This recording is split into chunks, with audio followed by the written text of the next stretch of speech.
What's that? You're live. I see the cup.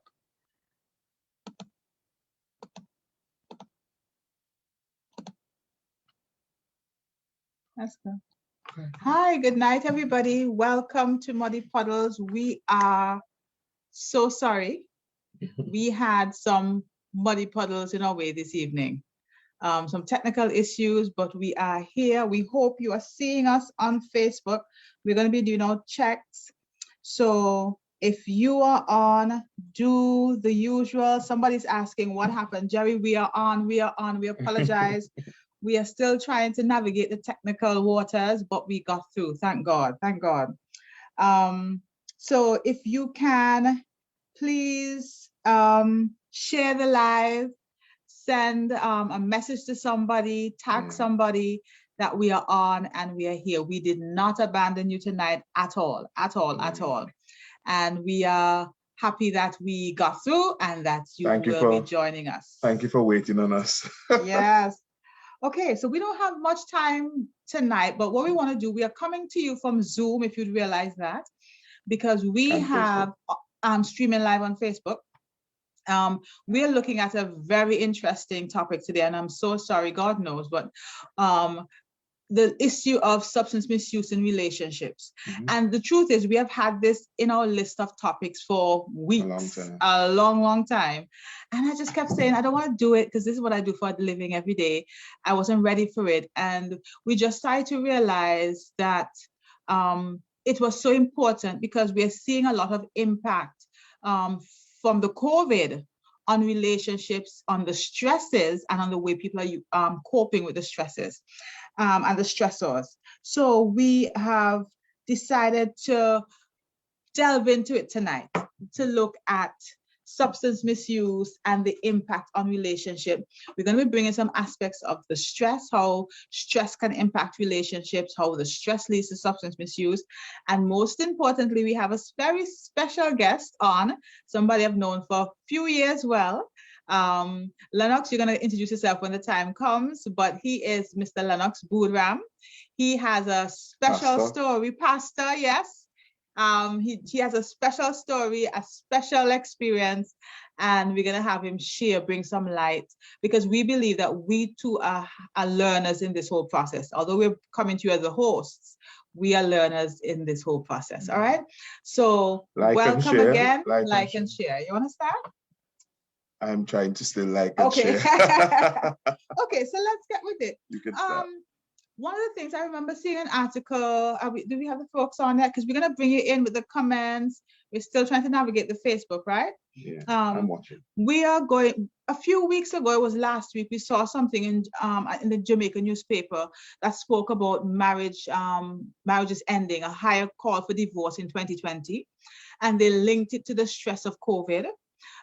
Internationally, we saw that as well, that there was a lot of pressure being put on relationships and marriages because of COVID.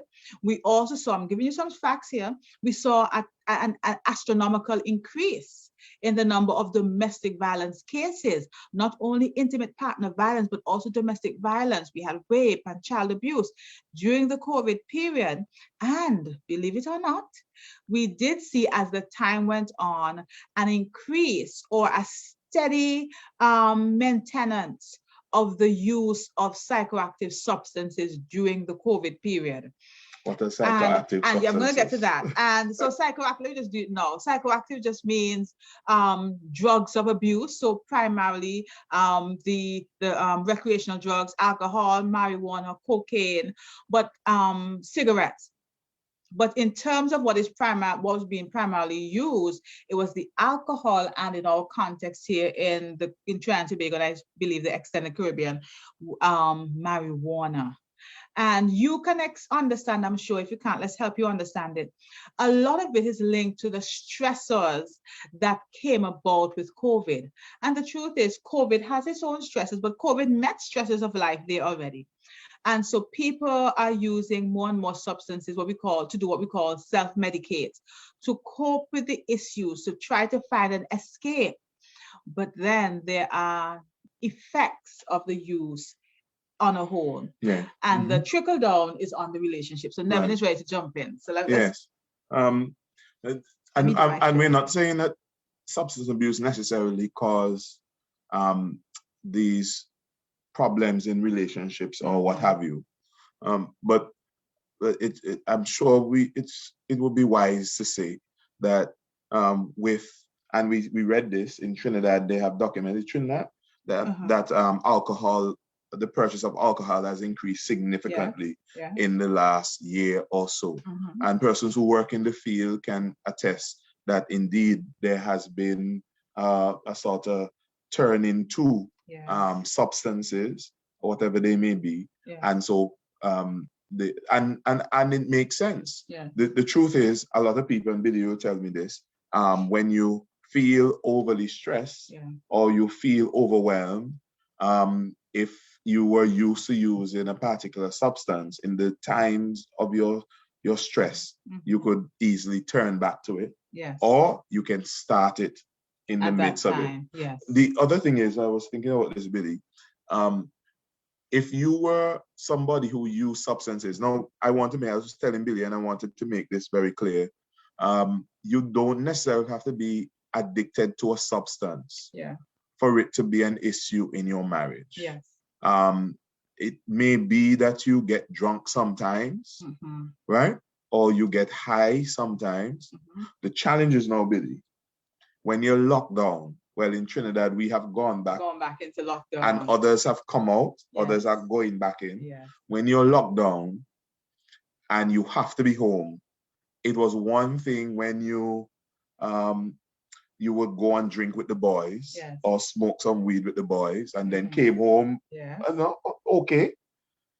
But when you're home now and you are continuing the habit, what are the stresses that puts on the relationship and family and so forth? So I thought about that. So let's just start with a question for you guys. We're going to bring Lennox in just now.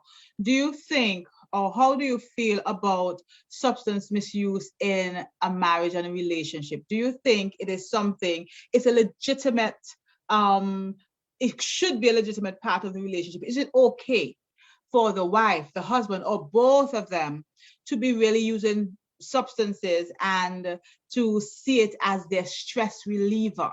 That's the question that we're starting with you guys tonight. And we're seeing lots of you on. Good night, Velda. I see Danielle, Chanel, I see Elva and Sia. Our regular folks, good night, Marilyn.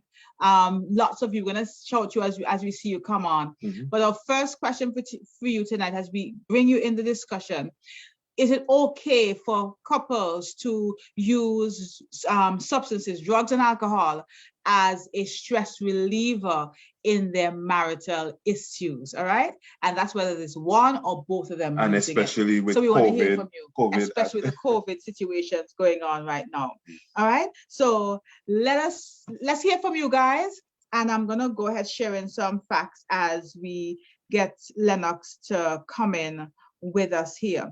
Go ahead, Neville. I was telling Billy I'd share. I don't have a lot of information relating to this because, sometimes families don't delve into issues that they consider dark or troubling in the past. But my grandfather, from my mother's side, my maternal grandfather, not my other one, paternal, he's still alive, 94, 95. Sure, I don't think he watches Facebook, but I can be surprised. And my maternal grandfather passed away some years ago now, over a decade, probably a little longer than that. But I know for sure that he had an alcoholism problem. He was an alcoholic at one point. I know it would have probably caused some issues with the family. Thank God, before he passed away, well, even long before that, he got over the issue. I don't know how he did, but he got over the issue, and I thank God for that, and he was serving God and so forth. But I can imagine that was an issue. Here's the unspoken part, and Lennox will be able to tell us. There's some women and men who are dealing with spouses, and some of them are part of the church, who drink too much or smoke too much or what have you. I don't know if they're alcoholics or addicts or what have you, but that has the potential to cause extreme stress on a marriage and definitely on the family. So I wanted to just share that's a reality for some family members, even now. And we don't have examples, Billy, I don't know if you have, but I can imagine that there's some women or men going through dealing with this issue, especially in this very high stress a moment in time. Yeah, and you say some, but it's actually quite a bit. So again, we're saying to you guys, we're asking you, is it okay for couples? And of course, we like to deal with our Christian couples as well. Is it okay for them to use drugs and alcohol as a stress reliever for issues in their marriage? And so we want to bring Lennox in now. We want to bring Lennox in with us tonight. Lennox is actually from Trinidad. Lennox, should I tell your story or do you want to tell it yourself? You can tell it, that's fine. Okay. So he is a recovering addict and recovering so well. He's now just a wonderful example of, what recovery is and that the fact that we can actually recover. But he himself would have dealt with the highs and lows of addiction in his life and the impact on family life.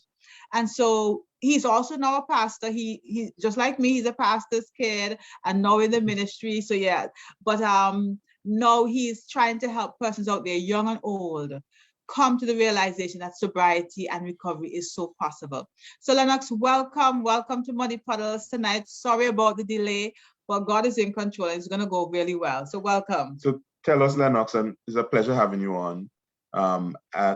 Tell me, because our topic is the impact that substance abuse can have on a relationship and marriage. Are you open to sharing? How did that impact your relationship or marriage as it is? Well, in my case, it actually it cost me my marriage. So I have been divorced now for about 11 years. And that would have been a direct impact from the drug abuse because as Billy was telling you, my situation was really bad. I had hit the bottom. Just briefly, I'm a pastor's kid, as Billy would said. I grew up in the church. I stepped out of the church. I became addicted very young age, early teenager. Tried multiple times to get sober. And I know this is specifically about marriage and relationships, but it would affect all the relationships. Even today, that I would have to rebuild my relationship with my dad, who's a pastor, and he's still alive, he's a bishop. In terms of the marriage and the family, I can't ever remember being a father in the typical sense because my life was so consumed with the drug use. Wow. Wow. How long did your wife have to cope with your addiction? Well, just to share something, I actually have 4 ex-wives. I've been married like 4 times, and all of that would have been part of that drug addiction journey. The last one, we were together for 13 years. We met, and I wanted to share something outside of my story, because apart from my story, I also run a center, and it's a drug and family resource center. So I deal with a lot of this issue outside of my family. But in my last instance, my wife was a recreational user, and so was I. Yeah, but the influence of one another, I would have influenced her to, because I'm the more dominant person in that relationship, that would have influenced her to also move on to the harder drugs. Fortunately for her, she did not go down very far down that road. She stopped very early. Yeah. So the biggest thing about it is that we have to understand the role of the addiction in the family, and we have to understand what is the dynamics of that relationship in that family. You brought out, thanks for sharing that, Lennox, you brought out something that is so important, and the statistics continue to show this, that most women who end up using or becoming addicted in a relationship, it came as a result of the male partner who was using. Now, not all the time, but a lot of times. And not only that, recovery of the male many times in the relationship, if the two are using, actually can help for recovery for both of the persons. Now, I'm guessing your relationship didn't last for you to have the recovery in that relationship, but those are some of the things that tends to show in statistics. But one person is saying here, and I want to, because we're asking that question, is it okay, you're pointing to that, for persons to use recreationally in their relationships? I want to hear your response to it. Let me hear what one person said. Somebody said, no, it should not be a part of the relationship. Another person said, while it may be for temporary release for the user, it will cause a lot more stress on the partner and the children in the family. So those are some comments we have come in already, but I want to hear from you in that regard, Lennox. You started saying that.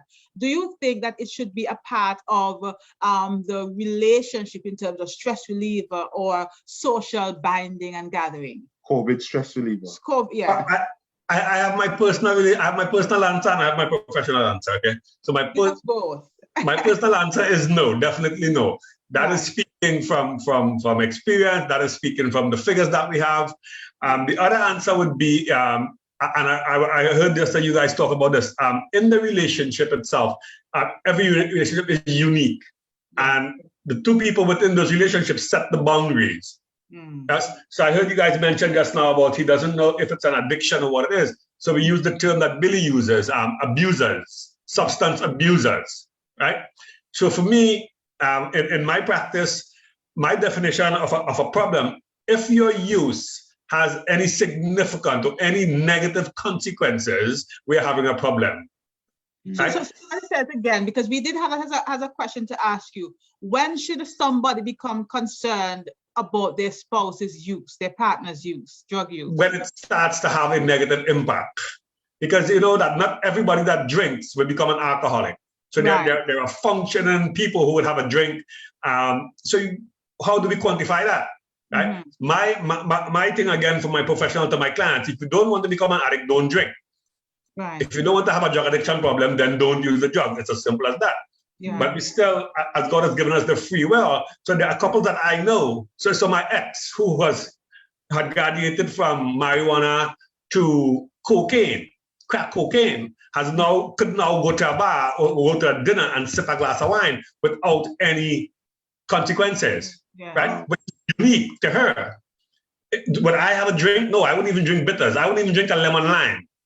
Because for me, it's not worth the risk because there's this percentage of alcohol, no matter how minuscule. And we heard it said earlier again that the brain takes us back to where we find comfort. I like that. Right? I like that. And no matter what. So to the non-user, the guy who's using the drug seems like a mad person because it's destroying his life. But to the user, that's where the comfort is. Yes. Yeah. Go ahead. There's some things I want to point out a little bit more to the scientific side, right? So we talk about relationship and you talk about when it becomes a problem. So let's put a term in front of that relationship and call it healthy relationships. Right. So is drug use or drug abuse conducive to healthy relationships? And my answer would say no.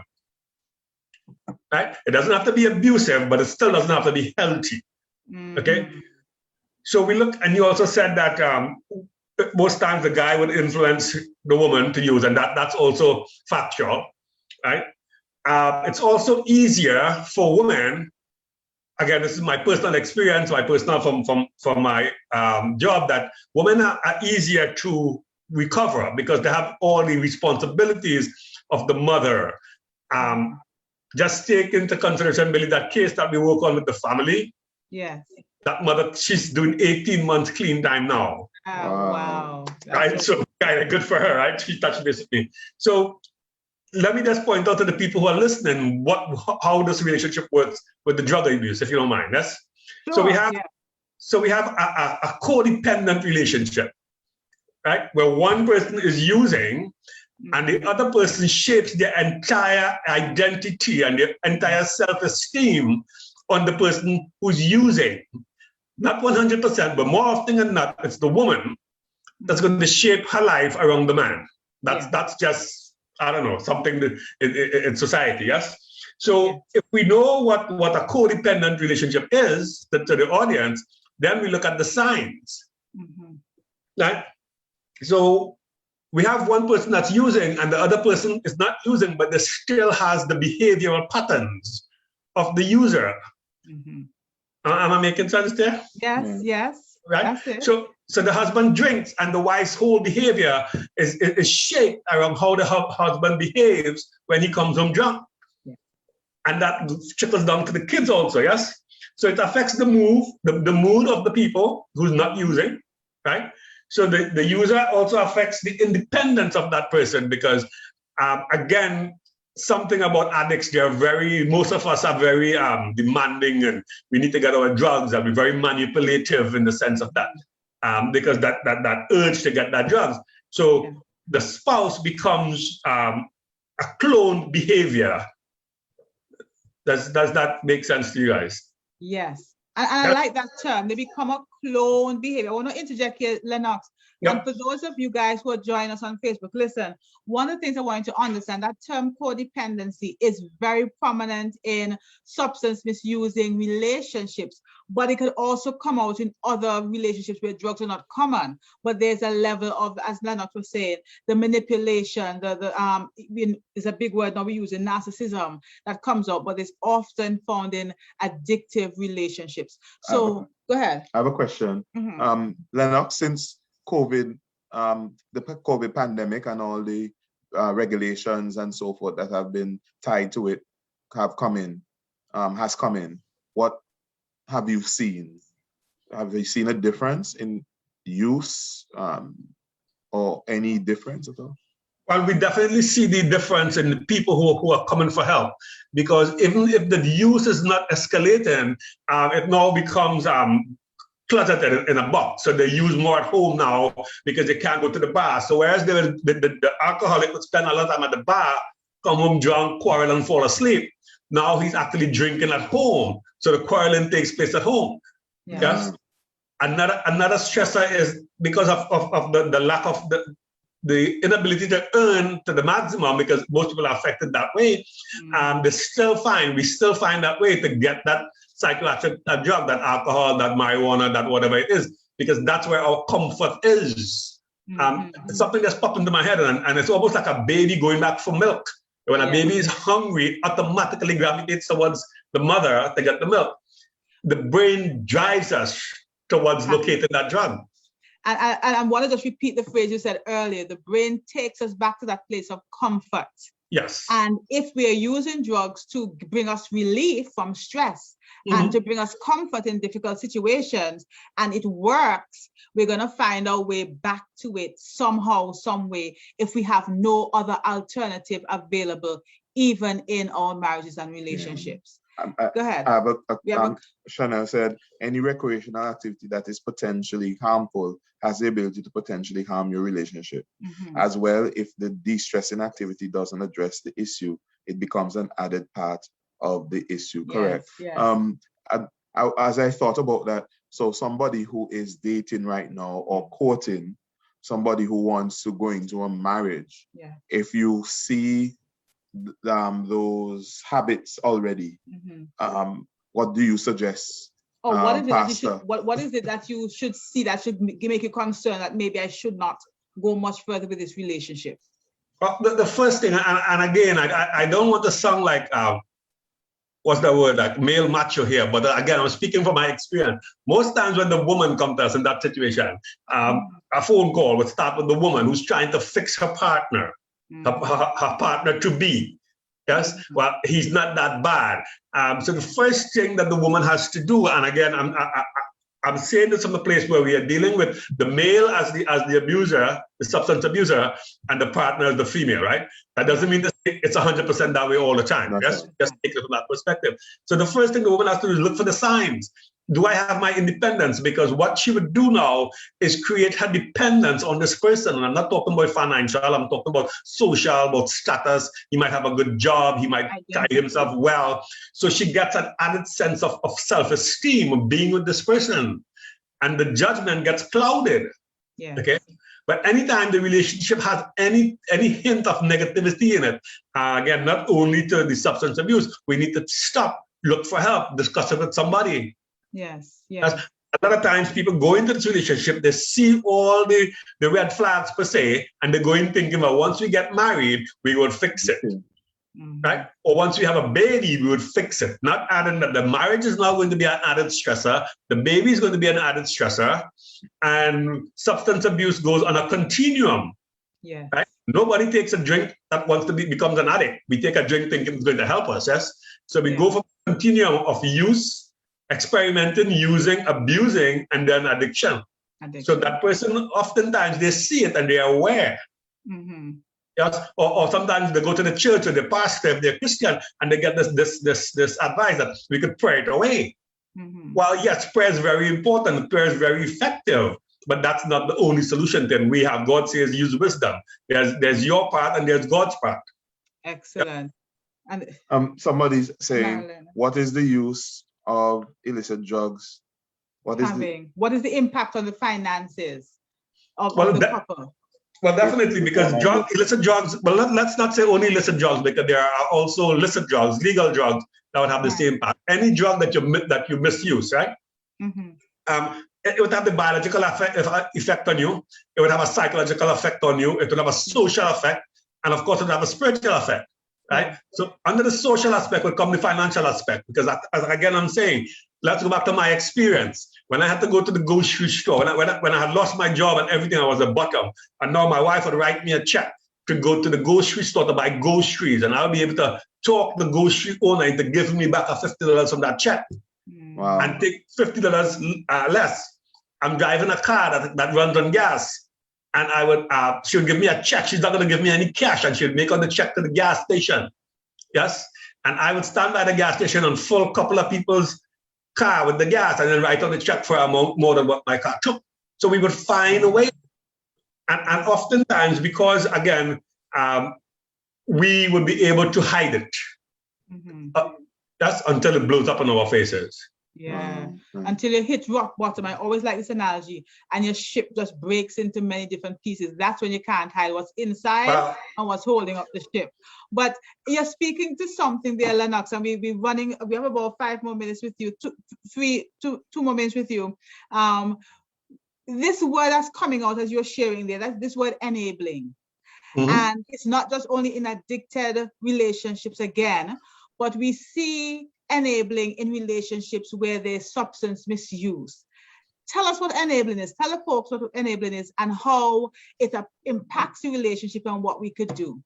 Well, I'm glad you brought that up because I really wanted to talk about that. So enabling is a little bit different from codependency. Okay, enabling, the bottom line of enabling, the bluntest way to put it, is to stop. When we stop the user from facing the consequences. Say it again. When we stop the user from facing the consequences of their actions. Yeah. So we spend all the money and we give them our own. Yes. They drink in the night and they can't go to work. So we call the boss and lie for them and say that they're sick. Okay. So most people, so whereas codependency would be a kind of joint identity, enabling is there to ease on the conflict. Yes. So if I go back to my case, I would demand that I get the money and I would just keep demanding. I wasn't physically abusive, but I was verbally abusive, right? So in order to quell that conflict, she would enable me by giving me the money to get the drug, because once I get the drug, the conflict disappears until I want the drug again. Yes. So the key to remember about and how we enable to avoid consequences, we give them second chances and third chances. Yes, we cover up for them, we lie for them. We try to fix them. And more often than not, the partner who's not using try to rescue, because at the end of the day, no matter what we think about love, getting into a relationship, they must have that some version of love in their head. Yeah, that I love. Yes. And you had a question, go ahead. Yes. So what do you suggest families do now? As maybe even COVID has exacerbated the whole situation. What do they do? Well, I'm glad what you guys are doing. I'm glad what you guys are doing. So there are people like yourself. We are closed down in terms of a residential program, but we do a lot of online. We do a lot of Zoom counseling and phone counseling. So once that issue is there, once you think there's a problem, if you have enough reason to think there's a problem, there's a problem. I like that. Yeah. Yes. So what? Reach out for help. Reach out for help. Google something. Have self-help. You can find a lot of help. Okay. But the thing about it is that we are too ashamed, right? And we live in this state of denial that my problem is not that bad. Yes. Right? Well, he just drinking rum and he just come home when he just sleep. He doesn't beat up nobody. He doesn't break up nobody thing. But the last time he crashed the car and he almost died. Yes. You see, but it's still not that bad. So we have to stop living in denial for the people who's not using. We have to look at the times of enabling, and we have to reach out for help. Excellent. And I love that, because one of the things I often hear as well is, if it's one thing, he pays the bills. Yes. If it's one thing, we have food in this house. Take care of the children. He takes care of the children in whatever way he can. And there's some people who have said, I had liked him better when he used to drink. Yes. Because there are less conflict. Less conflict. I really like that whole aspect of enabling. Lennox, we have to let you go now. We're gonna have to continue this another time. We're gonna be just wrapping up a few minutes on until 10 o'clock. But thank you so much for sharing with us. And I hope that we'll get you back on some other time. How can people reach him? And how can people reach you? Yes. If you can put my number up, that's fine with me. I can give it. Okay, good. So I will share. You want to share it now, and I can put it up also in the line. You can put it up on your thread. Okay. So thank you so much, Lennox. You can stay. You will sign up, or we'll continue on Facebook. You'll be able to watch us there on Facebook. Yeah. So guys, that was Lennox. Thanks, Pastor, and may God continue to bless your ministry. Amen. Right. Indeed. That was Lennox. He is a wonderful advocate now for recovery, having been a misuser himself. But I like all of the points he brought us, and I wanted to look at some of the things that substance misuse can do for the family, for the relationship. And Lennox used one of the words. We have a few points here, so just so we can finish up. You wanted to say? Yes, I want to say something. Please tell us, without exposing anything, how many of you have seen this or experienced it, where substance abuse has impacted a family, maybe a marriage. You know, you can say if that has happened to you, if you're okay with saying that, or you have seen it, or you know of a family member. How many can you tell us if there are persons on who would just say, yes, I've seen it, or yes, I've experienced it? We'd love to know. And so you can share that along the way. Anybody, I know you're right there with us. You can tell us. The other thing I want you to do is make sure you're sharing the live, because in sharing the live, somebody may get some help, may at least be nudged in the direction of getting help. Have you seen it? Have you witnessed it? Have you experienced it? The impact that substance abuse can have on a family. You know, I would bias shame because I've been working in substance misuse for over 10 years. But I've seen so many marriages, so many relationships, both of younger person and older persons, that just get so destructive. Cocaine, when you go to the house of drugs, the cocaine, the heroin, the ecstasy, those club drugs, alcohol, you see a lot of loss and ill health, because it not only affects the body, the relationships, but it also affects the physical health of the persons. And not only the user, but the stress of living with a user can bring down the health, diminish the health of a non-user. Well, I told you, my grandmother on my mother's side had to experience this with my grandfather. He was a fisherman, by the way. Yeah, they're known to drink. He was a fisherman who couldn't swim. Well, that's what Bobby said. But I've never, for some reason, maybe I'll just ask her, how did it affect the family? I know it had an impact, but sometimes families don't like to talk about these things. But Lena spoke about that. That is your shame. And I love one of my coaches, she always uses this acronym for shame. Should already know everything. Should have already known everything. But let me look at some of the impacts that and then we're going to give you what else can you can have on relationship. Lennox mentioned this word denial. This is often a big one, because we don't want to face the fact that this person who I thought I knew is using or have gone to misuse or addiction. And so they often deny. And the writer here says, this is done by Dr. Les and Leslie Parrott.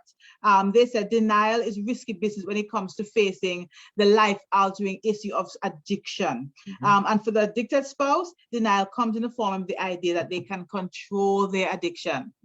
The addict always feels that I can stop when I want. And then for the non-addicted spouse, the denial comes in the point that, you know, they have ignored the red flags, like Lennox spoke about. The red flags were there, but they ignored it. And so it is often possible because of this denial that they refuse or they delay seeking help when it's absolutely necessary.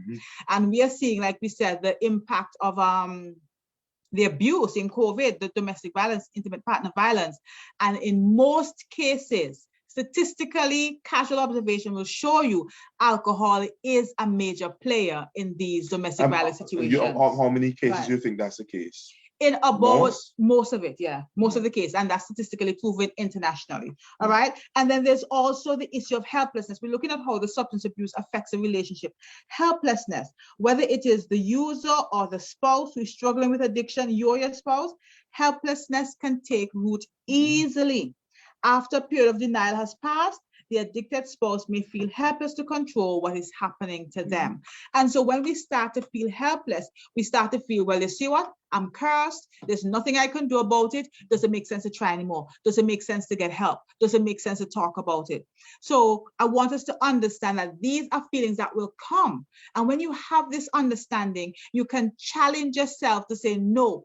Say to your spouse, say to yourself, no, we are not helpless in the situation. It is difficult, but we can get help. There are resources out there and we can choose something different, all right?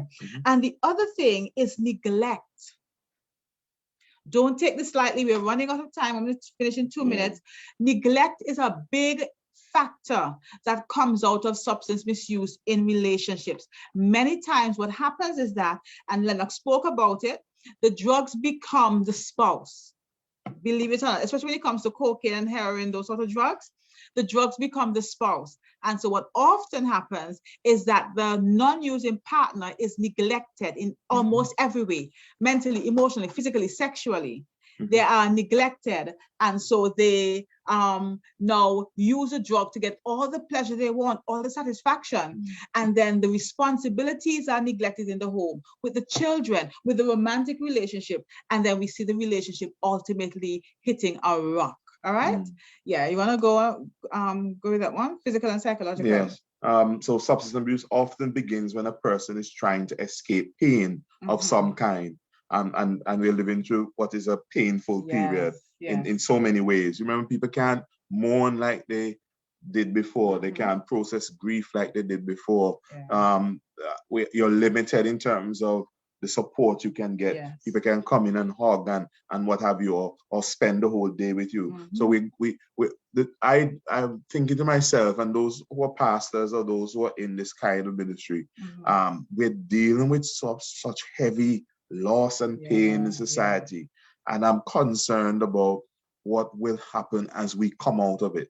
Because we think that the repercussions of what we're going through is happening now, but there might be some delayed repercussions that we really have to keep in mind. Just like the delayed impact of the COVID on the body. And that is why we're seeing in Jamaica, where they were saying in 2020, the requests for divorces went so high because you're in the relationship, even some relationships that you didn't think there were problems, having been locked down, having been limited with these persons, seeing the issues, realizing the struggles, they're saying to themselves, I don't want to go through this. This is what we're saying now. Life is too short. Let me move on and live my life, you know? So it definitely is an impact. And addiction leads to various types of illnesses brought on by the years of self-harm. For the non-addicted person, psychological pain and illness may occur as a result of tremendous stress brought on by the addiction. And sometimes the repercussions for the children come much later. That's another whole other topic. That's a whole other topic. But we're talking about the impact that we can have on the relationship and on your marriage. Of course, there's abuse. That's a big one. Billy D's in this field, and I'm sure she has had a number of situations relating to that. Here's the challenge, and I want you to hear this. There are people who drink recreationally and they never really get addicted and it never affects them. But most addicts, most people that end up in issues relating to substance abuse started recreation. Oh yeah, so that's right. What Leonard spoke so about. So I personally, I don't even drink beer. I do. The most wine you might get from me is the little wine in church sometimes. The shot in church. You'll come for me now.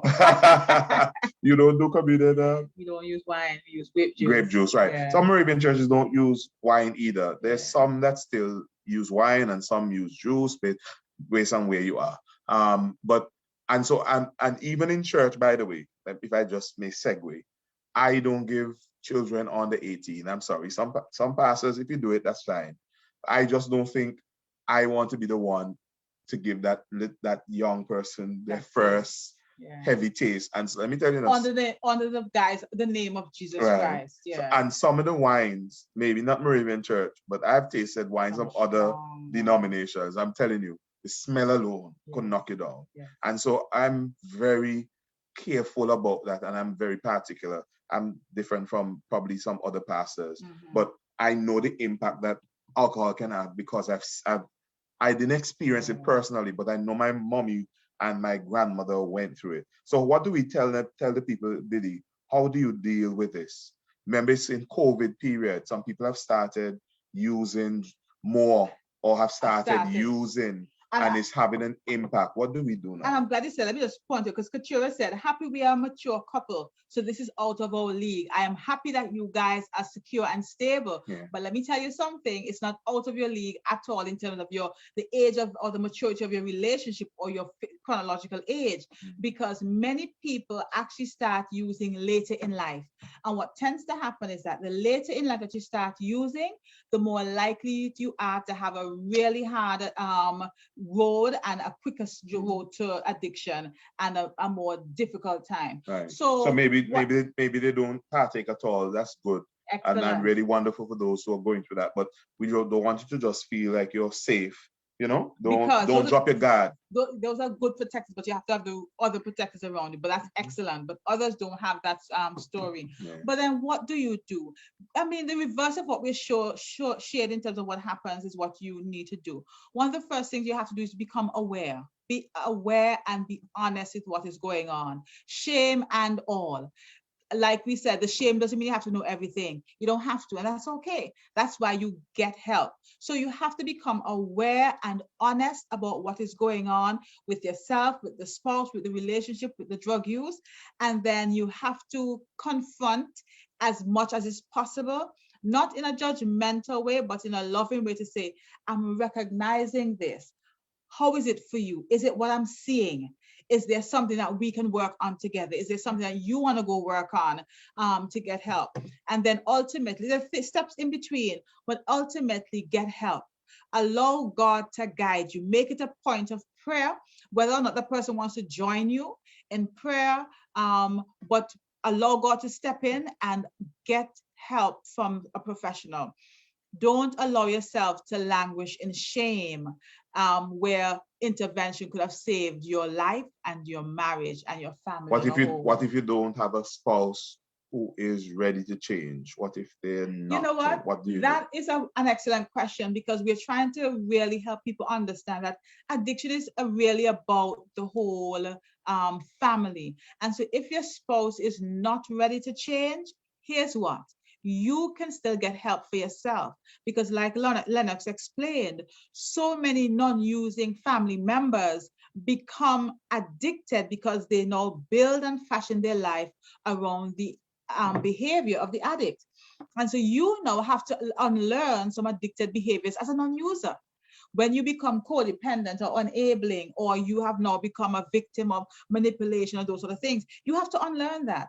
And so if your partner is not ready, you can still go ahead and get the help, because that will help you gain greater awareness and learn some skills and strategy to cope in a way that will not reinforce the negative behaviors of the addict in the life.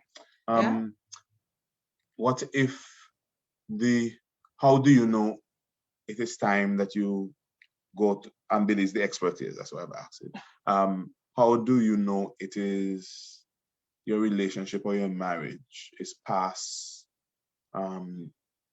right? Maybe you get, even if when you get help for yourself, how do you know it's time for you to make another step? Maybe not leave the marriage, but when do you know? You know what? I'm glad you said that, because sometimes you may need to separate. And maybe for you as a pastor, it's hard to say, I'm a woman of God. No. And I believe. No, when I say end the marriage, I'm talking about separating and ending the marriage are two different things. I was getting to that. Right. Because so I support separating if it becomes dangerous. Right. Not quite immediately straight to ending divorce, it. Right. But being apart. Yeah. Becomes, when do you know being apart is necessary, whether you're going to separate for a period of time or whether you're going to go to divorce? When it becomes, like Lennox said, when it becomes very dangerous and you are seeing the impact on yourself, the user, and there's no movement towards change. In other words, they're saying, I'm okay where I'm at. No, that's a tricky thing for people of God, because I know of stories where it was dangerous, where there was abuse, there was physical abuse in the marriage, and the woman never left. And God changed that man around, saved him, got him back on his feet, and they're now continuing in their marriage after having 10, 15 years of an abusive, addicted relationship. And so it really has to be a situation with you and God. But as a professional, we would say to you, if you are seeing signs of deterioration and no letting up on the use, and if you are seeing that that person is not willing to make the changes, even though the harm is so clear and present in your family, on your life, your children's life, it may be the time to step back. Because here's what, no amount of, I'm going to say this, I have to be careful how I say this. You can't love I have to be careful how I say it. I don't want you to think you can love a person back to sobriety. Love is important in recovery, but you enabling will not bring them back to sobriety. I have a couple things here. I noticed with my generation and younger, with the Caribbean has become a fet capital almost. Yeah, I see people drink a lot in these circumstances. Are we raising a generation that is more inclined to drinking? Here's how I'll answer that. And I like the question because I remember having a session with some prisoners the other day, and I love working with prisoners, believe it or not. That was my target population. We are raising a population that is discomfort avoidant. So what we do with our families, what we do with our children is, if it feels uncomfortable, find a way to escape it. So drugs and alcohol, the revelry, the pleasure, sometimes it's not just a pleasure, it is an escape. So work is stressful. You have an after work line every day. No, go home, sit down, do some introspection, think about how the day went, think about how you didn't do so well and what you can do next time. But no, I don't want to think about that because I drink with the issue today. We are raising a generation that is discomfort avoidant.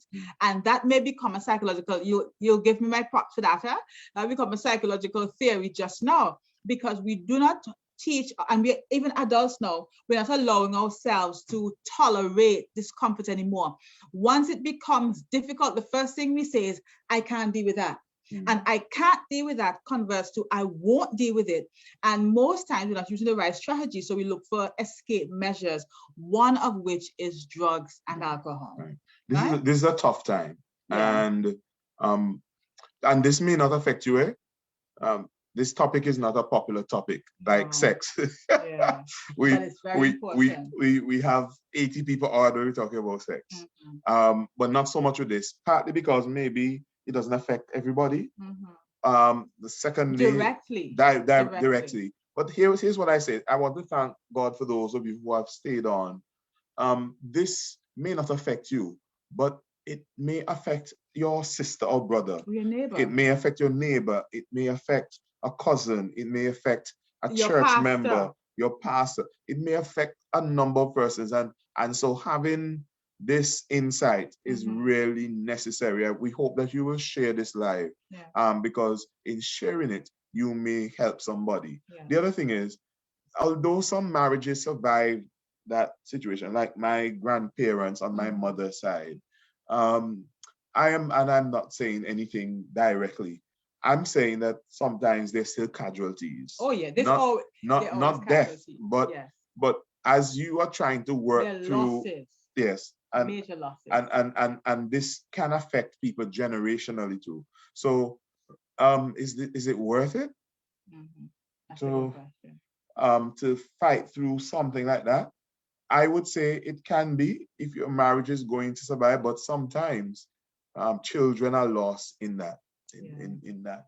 And I'm wondering sometimes if we should not pay more attention to the impact that is having on the children, you know? And so this is an important discussion. This is a stressful time. And some persons have been inclined to use something that will help them deal with the stress. We hope that we were able to help somebody tonight and to bring this to the fore so that you can feel more comfortable actually dealing or facing this. Also, if you're preparing for marriage and what have you, just be mindful if somebody is using recreationally or they get drunk sometimes, you have to know whether or not you're going to be able to deal with that. Now, people can change and many have changed, but just be mindful of that. Well, we started off a little rocky in terms of the muddy in terms of the technology. We hope next time that we'll be a little better. And trust me, look out for the next topic as we continue. Every other week, remember that. Happy Mother's Day to all our mothers. We're going to give you Lennox's number. Billy is also an expert in this area. So because we have Zoom and so forth, she's somebody who you can call on. Of course, she's a professional, so professionals would require some kind of remuneration. That's the word. But she also works with an organization that if there are people who are abused or have gone through abuse, there's a way for you to get counseling free of charge. Free of charge to them, yes. To them. It's covered by and it's covered by the organization. So if you know of persons who need help, it is a good resource person, or you can come through us, send a message to us, and we'll see how best we can help. We know this is a challenging time for families, and if they're dealing with substance abuse issues, we know that multiplies the problems that one can have. But we are here for you, we're praying for you, and we hope that this has been helpful to someone. Excellent. And so you can reach Lennox if you want to 325-3355, 325-3355. 3355. And of course, most of you would have our contact, whether it's by number or of Muddy Puddles page or Facebook page. You can call Billy at 294-3444. Yes. We're here for you. Listen, the body of Christ is filled with resources. I know we're over, but if whoever is here, just hear us out. I have a pet peeve with this, that we have the body of Christ who goes out and equips itself and furnishes the world. And the church continues to remain lame and sick and destitute, because every day the people who are in the kingdom go out and leave their brothers and sisters and service the world. Here, understand my context. Let the church begin to utilize the tools that are there, so that the body of Christ can be better for it. All right. So if you know somebody who needs help with substance misuse, with domestic violence, any sort of domestic violence, not just IPV, but child abuse, rape, incest, all those things, you could reach out and we'll be able to connect you. And if it affects your relationship, of course, it may have an effect on your relationship. We're also here to help. And it doesn't have to just be something that happened recently. It could be something that happened years ago, but it still continues to negatively impact your life. You can get help. Freedom and healing is definitely possible for you. All right. It was so great. Thank you. To be on. Thanks for staying on. Yes. Thank you to our loyal followers. God bless you. And please stay safe. If you're in Trinidad and Tobago, please let's do all we can. Even if you're in the other Caribbean countries where it seems like COVID has been controlled, please don't become reckless. COVID just needs some complacency. And it can rise again. So thank you. God bless you. And please have a wonderful night. Yes, and a wonderful rest of the week. Yes. God bless you.